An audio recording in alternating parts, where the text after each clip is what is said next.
Journey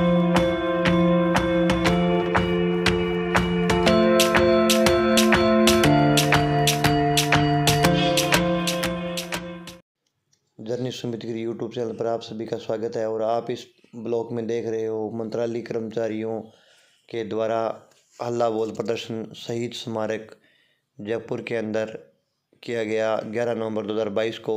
उसके 4 video पूर्व में प्रसारित हो चुके हैं और 5वां भाग आपके सामने प्रस्तुत है। तो आप ऐसे ही अंत तक बने रहिए। और अगर आप चैनल पर नए हो चैनल को सब्सक्राइब करें, लाइक करें तथा दोस्तों के साथ ज़्यादा से ज़्यादा शेयर करें और हमारे साथ ऐसे ही वीडियो में बने रहें। धन्यवाद।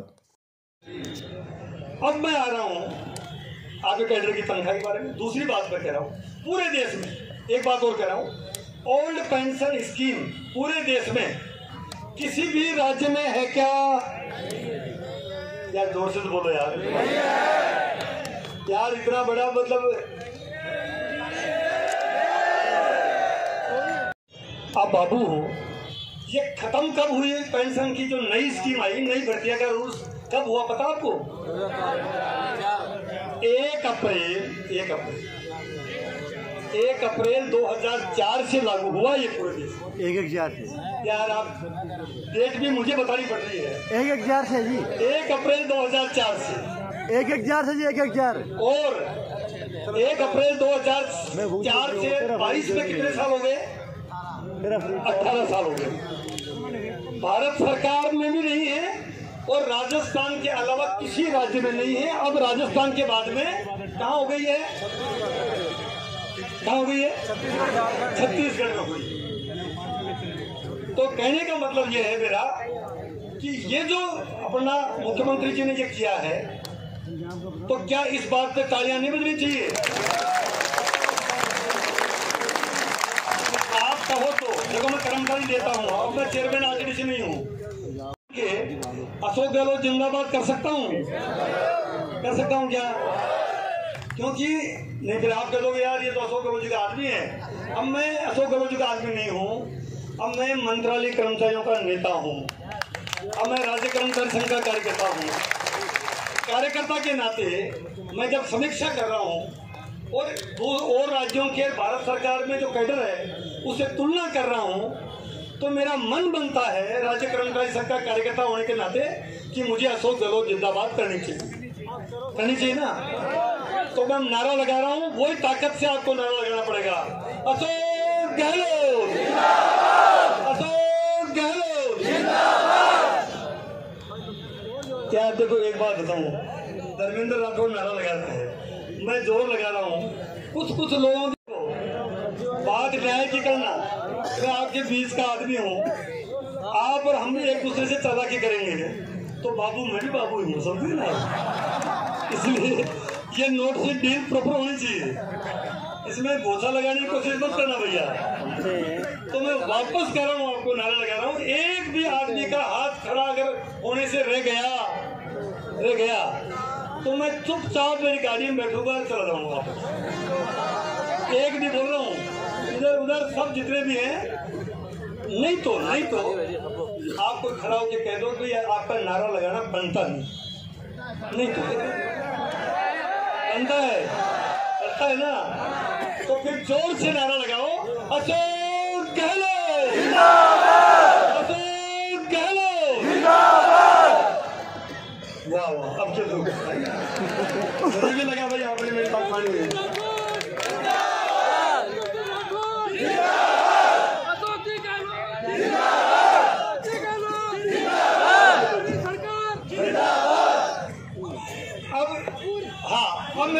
आपने अपना काम कर दिया। अच्छा, आप में से कोई ओल्ड पेंशन का ज्ञापन किसी ने दिया था क्या? आप बताओ, किसी ने ज्ञापन देने गया? हाथ खड़ा करना। किसी ने मांगा भी नहीं था। तो मुख्यमंत्री जी ने आगे बढ़ के ये काम किया। अगर आपका, अच्छा मैं आपका वकील हूं कि नहीं हूं? अच्छा, वकील कमजोर तो नहीं है? तो जब इतना कुछ हो गया, वकील आपका अपना है, तो फिर वकील अच्छा हो तो सारी बात का जो सार मैंने जो आप चाह रहे थे वकील आपका मैं धर्मेंद्र राठौड़। आपने खुद ने भी कहा कि वकील, अच्छा आजकल तो आपको पता भी है कि मेरी चर्चा है कुछ ज्यादा ही नहीं। मतलब आप बताओ, आपके छोटे भाई बड़ा भाई जो मानो एक एलडीसी के घर पे इनकम टैक्स से ईडी आए, इससे क्या मतलब आदमी तो दमदार होना। लोगों ने कहा मुझे, यार ये एलडीसी, बोलो एलडीसी इतना भी होता है क्या कि इनकम टैक्स आ जाए? तो मैंने आपका मान सम्मान तो बढ़ाया है ना भाई। आपको ताज्जुब होगा, मेरे एक बेटा है। पहले तो रिश्ता जो 22-23 साल उम्र हो गई उसकी, तो उसकी सगाई 21 साल के बाद में सगाई ब्याह के लिए आते ही हैं। पहले तो मुझे कर्मचारी नेता मान के और छोटा आदमी मान के भाई मेरे जैसे ही लोग रिश्ते बढ़ जाते थे। लेकिन जिस दिन से इनकम टैक्स की रेड हुई, उस दिन से रिश्ते जो आने लगे, बड़े बड़े लोगों के रिश्ते आने लगे। अब आप बताओ कि कितनी बड़ा मोदी जी को मैं अमित शाह जी को धन्यवाद दूं, देना बनता है ना। तो अगर आपकी नीयत ठीक है, आपका सिद्धांत ठीक है, मैं एक वादा और आपके बीच से कर रहा हूँ, क्योंकि आपका यही तो कमी है। कभी भी धर्मेंद्र राठौड़ आपके नाम को, आपके कैडर को नीचा नहीं दिखाएगा। ये क्या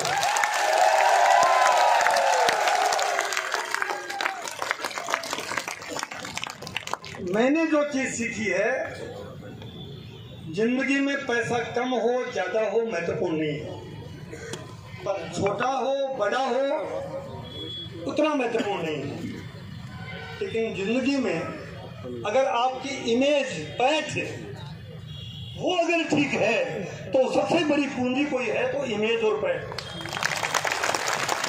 मैंने मेरी पूरी जिंदगी जैसे जी है, और या तो मेरे माँ बाप जानते हैं, नंबर 1।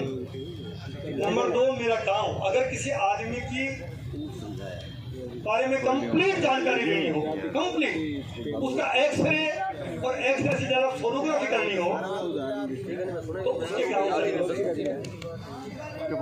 गांव चले जाओ, जहां भी जाओगे, गांव के जो ही जाओगे, गांव में मेरे 2 हैं, एक पुस्तक के पास नान, एक बानसूर में बिलाली। दोनों गांव में तो किसी भी, मैं कह रहा हूँ मेरा नहीं, किसी का भी अगर आपको मूल्यांकन करना हो, चल जाओ। गांव में बस स्टैंड पर बैठे बैठे लोग ताश खेलते रहते हैं, गांव में ताश खेलते रहते हैं, चाय पीते रहते हैं।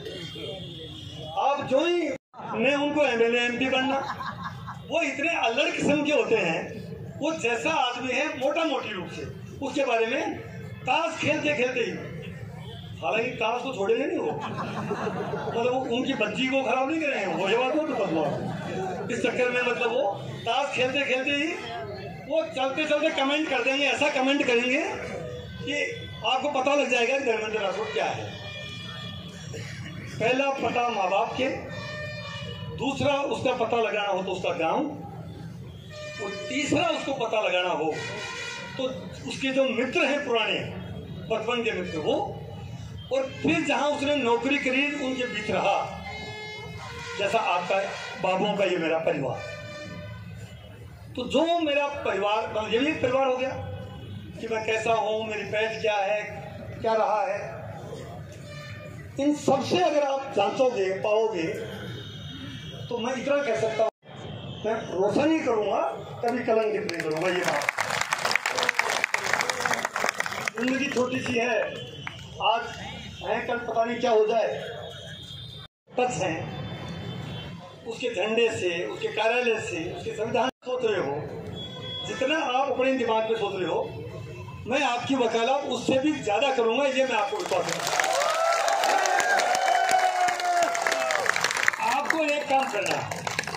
आपको एक काम करना है, जो मंच पे नेता बैठे, सारे गुट के बाबू नेता एक हो जाओ, बिल्कुल सही है, हमें भी अच्छा लगे, सारे एक हो जाओ। परिवार में 19-20 हो सकती है, लेकिन आखिर अपना तो अपना ही है। कोई भूला भटका कहीं दूसरे है, कोई टाक साहब से नाराज है, कोई दाहिल साहब से नाराज है, कोई पारिक साहब से नाराज है, कोई और से नाराज है, आप जितने लोग बैठे हो, हर एक आदमी का अपना इंपॉर्टेंट रोल होता है, कोई छोटा है कोई बड़ा नहीं। अगर मैं प्रदेश अध्यक्ष बन गया था, मैं डॉक्टर साहब के घर आके और इनकी बीवी से इनसे नहीं मिलता तो हो सकता था उस दिन राज्य कर्मचारी के टुकड़े 2 हो जाते और मैं अपने आप को बड़ा कहता, ये अपने आप को बड़ा कहते, लेकिन मुझे थोड़ी देर के लिए छोटा बनना पड़ा। लेकिन मेरा कद उस पर भाभी जी के मन में, डॉक्टर साहब के मन में मेरा कद आज भी मेरी बहुत इज्जत और सम्मान करते हैं। इसलिए अपन सब, आप उनको भी जो नहीं आए हैं, इनसे नहीं हो तो आप करो, ये जिम्मेदारी आप लो। आप एक हो गए। सबसे बड़ा जो नारा होता है वो एक ही बात नारा लगाते लगाते मैं रिटायर हो गया। आपको मैंने उस कार्यालय में झाड़ू लगाई, मैंने उस यूनियन के कार्यालय में मैंने झाड़ू लगाई है, मैंने यूनियन के कार्यालय में दरी बिछाई है, मैंने यूनियन के कार्यालय से प्रेस नोट बांटा है। ये ओम प्रकाश पता है, डॉक्टर साहब घायल Shambhu Singh ji press note scooter से ध्यान रखते थे कि ये जो महासंघ के नेताजी हैं, गिरिराज किशोर जी, लल्लू सिंह जी, ये हमको प्रेस नोट बांटने के लिए देंगे क्या? मतलब प्रेस नोट हमसे। सबसे बड़ी बात यह है कि आपको एक होना है और एक होंगे तो आपको जितना मिला है, और मैं इस बात से सहमत हूँ कि सचिवालय कैडर को जो जिस दिन मेरे बिजली निगम के कार्यालय में आप लोग आए थे और सारे लोग थे, कुछ लोग उसमें सहमत नहीं थे, और सहमत इसलिए नहीं थे वो कि उनकी मनसा राजनीतिक मनसा। कई बार क्या होता है, आप जितने भी लोग बैठे हैं, अलग विचारधारा के भी हो सकता है, अलग हो सकते हैं, अलग किसी का मत भी हो सकता है, विभिन्न जातियों के भी हैं, विभिन्न धर्मों के भी हैं, लेकिन हम बाबू हैं, ये बात तो सही है। अरे हम बाबू हैं, ये बात तो सही है ना। तो हमारी जमात क्या है? हमारा धर्म क्या है? हमारी जाति क्या है? तो इस बात के लिए हमको कोई राजनीति, कई बार क्या होता है कि राजनीति करने वाले लोग आते हैं। मैं भी, अगर हमारे मुख्यमंत्री जी, हमारी सरकार अगर बाबुओं के हित में ऐसे फैसले नहीं करती, कर्मचारियों के हित में ऐसे फैसले नहीं करती, तो मैं आपके बीच में नहीं आता। बता देता हूँ आता किस मुंह से आता, आप बताओ, मैं किस मुंह से आता? आज आपको लगता है कि हमारा आदमी ठीक जगह है, हमारा वकील है ठीक जगह बैठा है। जब ठीक जगह बैठे हैं तो जब मौका लगता है जब भी आपकी बात, आपकी पैरवी करते हैं, और पैरवी करते हैं तो मुख्यमंत्री जी आगे बढ़ के आपके लिए काम करते हैं। आपको खुशी होगी जान के मैं आरटीडीसी में हूँ। जिस दिन मैंने ज्वाइन की, पहला काम मैंने क्या किया बताए? क्या किया? आरटीडीसी के कर्मचारियों को तनख्वाह कई महीनों से नहीं मिल रही थी। पहला काम 1 तारीख को तनख्वाह देना मैंने निश्चित किया। पहला काम। 7वां वेतन आयोग दूसरा काम, प्रमोशन डीपीसी तीसरा काम, और बकाया जितने थे 5-5 साल 7-7 साल जो रिटायर हो गए थे, उनके पैसे नहीं मिल रहे थे, सबका बजट मुख्यमंत्री जी से निवेदन करके पैसा लाया। और अब आप एक काम और करना, मुझे आरटीडीसी का, जैसे मैं चेयरमैन हूँ, आप सब चेयरमैन हैं, ये और आपको बता रहा हूँ। जहाँ भी आपको लगे आरटीडीसी के होटल दिखे, आरटीडीसी के होटल, आरटीडीसी की पैलेस ऑन व्हील, आरटीडीसी का कोई हमारा एडवेंचरियस टूरिज्म जहाँ भी दिखे, तो बाबू तो कम से कम, वैसे तो सारे कर्मचारी बहुत मानते हैं मुझे, एक बाबू तो ये जरूर मानना कि भाई ये धर्मेंद्र राठौड़ नहीं है, ये हमें चेयरमैन, ये मैं आपको अधिकार देता हूँ। और जब भी कभी आप मेरे ऑफिस आए, इस हक के साथ आए। देखो मेरा काम क्या है, हमारे टूरिज्म का नारा है पधारो मारे। जो ही आप पधारोगे तो हमारे वहाँ आपको चाय मिलेगी।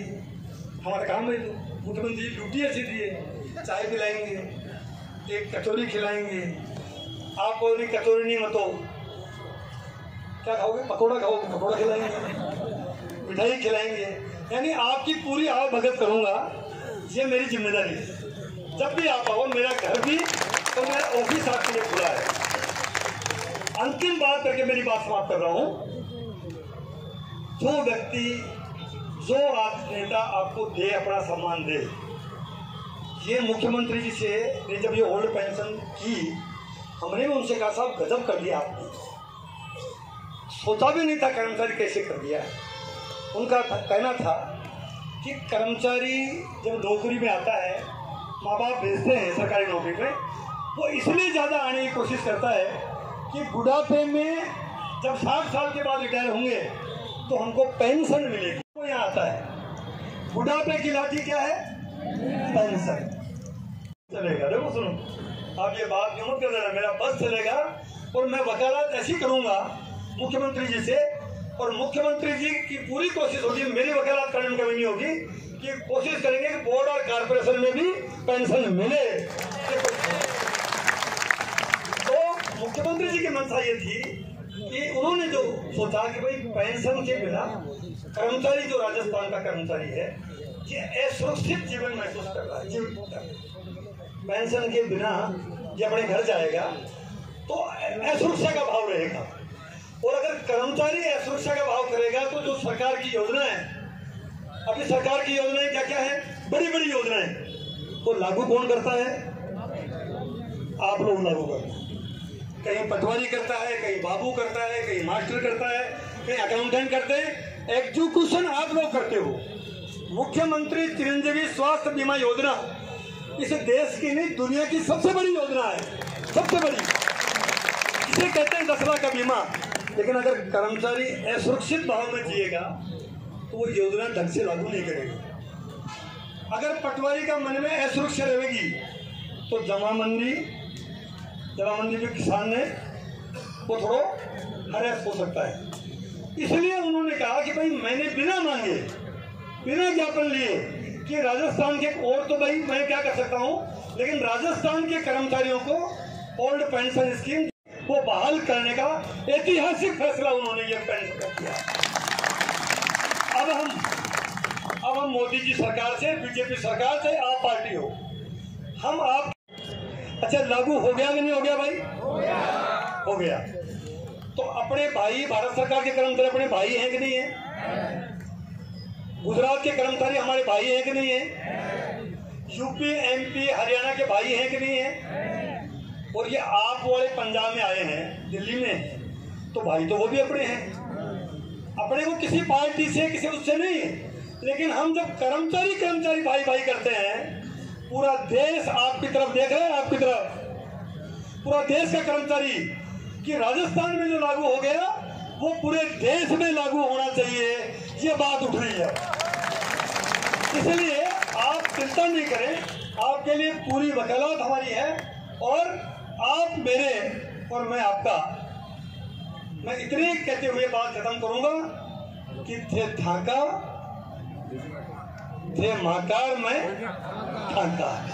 आपने मुझे बुलाया, इतना प्यार दिया, सम्मान दिया, आपका बहुत बहुत धन्यवाद। और आरटीडीसी में, मेरे कार्यालय में, मेरे निवास पे हमेशा आपका स्वागत है। बहुत बहुत धन्यवाद।